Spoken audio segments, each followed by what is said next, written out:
Biyahe kasama si DJ Lala, aarangkada na. Ito na po ang ating sulat. Dinulog sa ating programa, sinend over my Facebook page, DJ Lala Banderas. My love, itatago na lang natin siya sa pangalang Lucas. Ito ang biyahe ng buhay ni Lucas.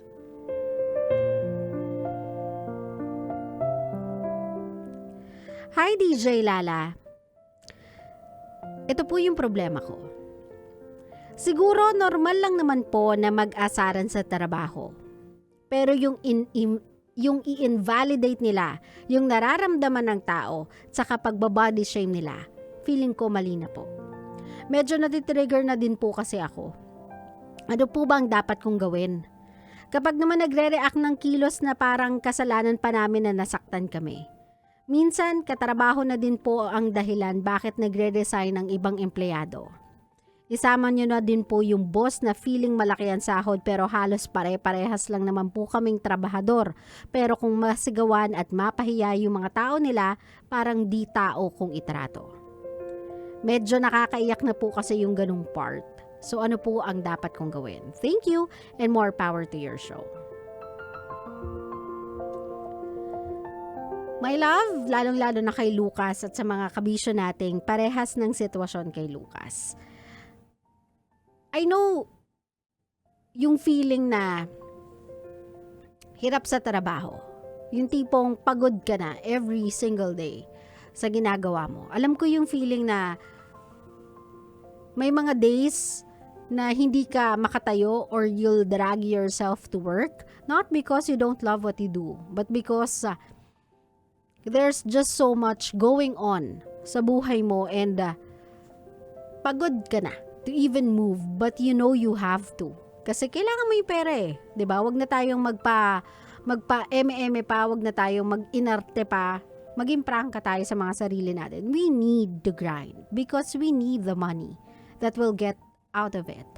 Pero ito po yung going out to all the office mates, to all the bosses, sa mga empleyado. My love, working is hard enough. Working for something na hindi sumasapat sa everyday mong pangangailangan is hard enough. Do not make the experience even more complicated by being like that in the office. By tolerating a toxic community inside the office. Diba, kahit papaano, try niyong pagaanin yung trabaho ng isa't isa, try niyong pagaanin yung pakiramdam ng isa't isa kasi you don't know the battles that they are going through sa mga bahay-bahay nila. May mga ibang tao ginagawang escape na lang from reality yung trabaho nila just to, alam niyo yun, occupy their heads. Para kahit papaano, meron silang pinaglilibangan. Nakukuhanan ng pera. Somehow nakukuhanan ng solusyon sa mga problema nila. Even just for a little bit. Kasi alam naman natin na hindi ganun kalaki ang sahod sa Pinas. So sana hindi natin gawing even more complicated yung sitwasyon para sa iba by being like that. Diba? How can you allow such environment inside your office? May body shaming sa loob ng opisina. Alam nyo, my love, this is a fact. Ako, every single day, pag pumapasok ako dito sa opisina, nakakawalang gana po. Magtrabaho sa isang buong araw. Nakakasama ng loob. Kung ang ihe-hello nila sa iyo, yung pambabati nila sa iyo is, ang taba mo, tumaba ka, lumalaki ka, lumulusog ka, hiyang ka. I mean, come on. It's 2023. Diba? Parang, hindi ba kayo aware na certain things like that can really offend people? Kasi, sabi ko nga sa inyo, I've said this before, kapag ang pinag-uusapan natin ay body shaming, my love, whatever it is that you are seeing in that person, they can see it too. Nakikita din nila yan. Kapag humarap sila sa salamin, nakikita din nila yan. That they've gained weight, nararamdaman nila yan. Siyempre, nagsusuot sila ng mga damit eh. It's very obvious na kapag hindi mo na maisara yung pants mo, you've gained weight. So you don't have to say it out loud. It's an observation that you should keep to yourself. Kasi instead na yung taong yun papasok sa isang opisina feeling confident, kasi feeling nila maganda sila nung araw na yun, nakapagbihis sila, nakapag-ayos sila ng muka, nakapag-ayos sila ng buhok, nawawala yung confidence nila eh. In other term, in kanto term, basag trip ka. 'Di ba? Hindi nakakatuwa yung ganung klaseng bate. So stop it.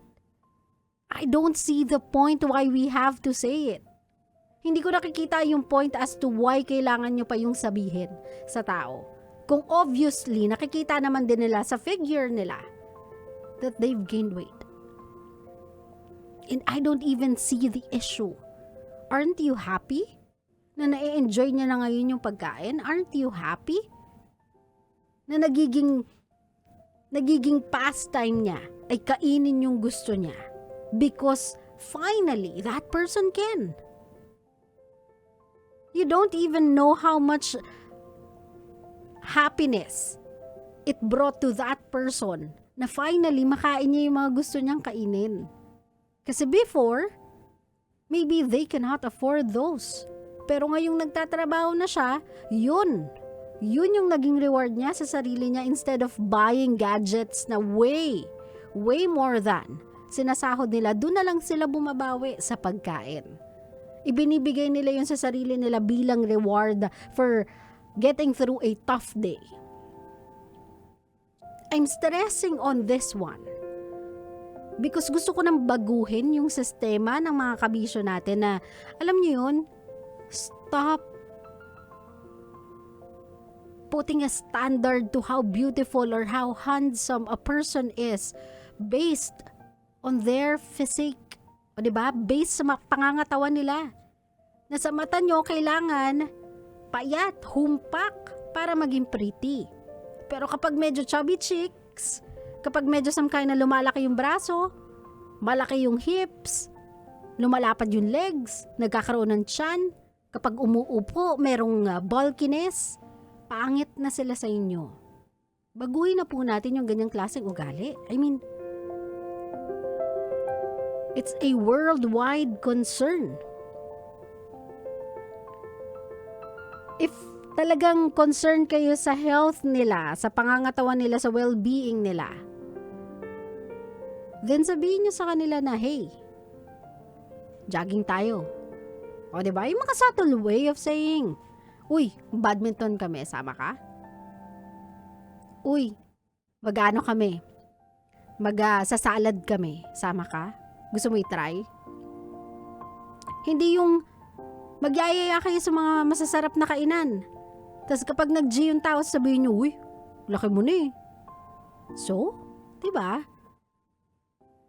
Para sa'yo, sa letter sender natin, Lucas, the reason why I put a stress on that is because hindi lang ikaw yung nakakaranas niyan. Even I experienced something like that. And yes, it trumps my confidence. Tinatapakan niya yung confidence ko.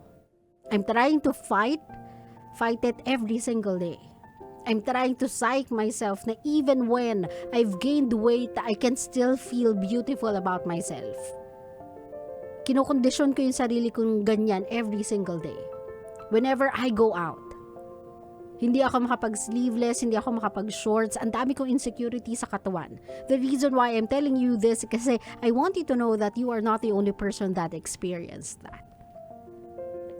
Pero kung sa tingin mo sobra-sobra na overboard, you feel bullied, meron tayong protection against that. Higher power, that is Dole. Meron tayong yan, love. You can have another option, which I think will be better for you. If you are no longer enjoying your work because of your workmates, because of the work environment na meron ka, you have to look for options, my love. That's the only way you can be happy. Kung hindi mo na nakikita yung sarili mong nagiging effective ka na, nagiging progressive ka na, nag-grow ka pa sa lugar na yon, kasi alam mo yon, inviting yung mga tao, encouraging sila for your growth, supportive sila sa lahat ng mga nagiging milestones mo and achievements mo. If hindi mo na nare-reach yung mga part na yon of working, my love, it's time for you to find a new environment. Yes, it's gonna be hard for you to find another job. Hindi ganun kadali maghanap ng trabaho sa Pinas. I do understand that. But you have to take a step. And sometimes you just have to gamble and risk. Or else, you'll be stuck in a place wherein hindi ka nag-grow, hindi ka happy. You are living your life day by day hoping it ends. Yung araw na yun. Hoping na matapos na. Because you're not having fun anymore. You're not learning anymore. You're not loving what you do anymore. At kapag dumating ka na sa ganyang punto sa isang lugar, especially sa trabaho, that's when you know that you have to move on.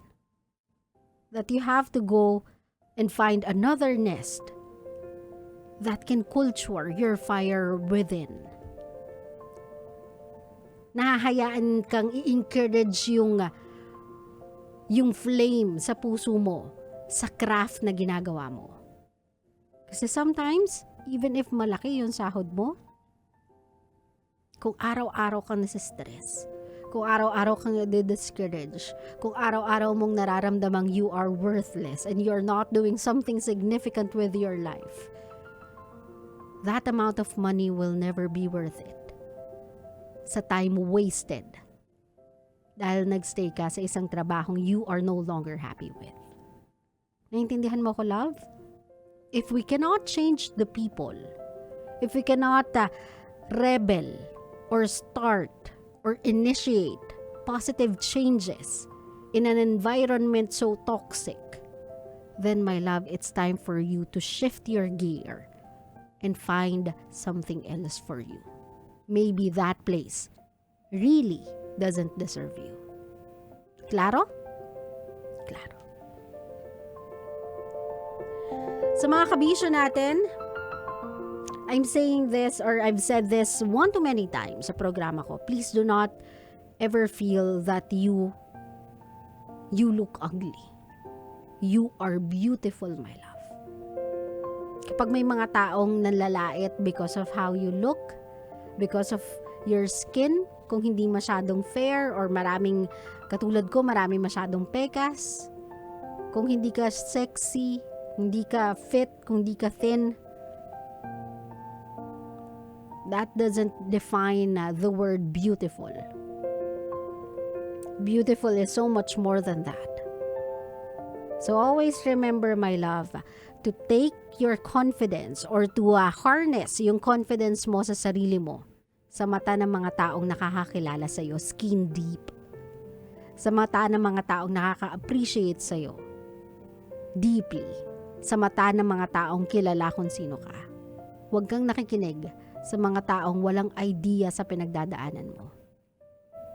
Because they don't know how beautiful you are inside and out.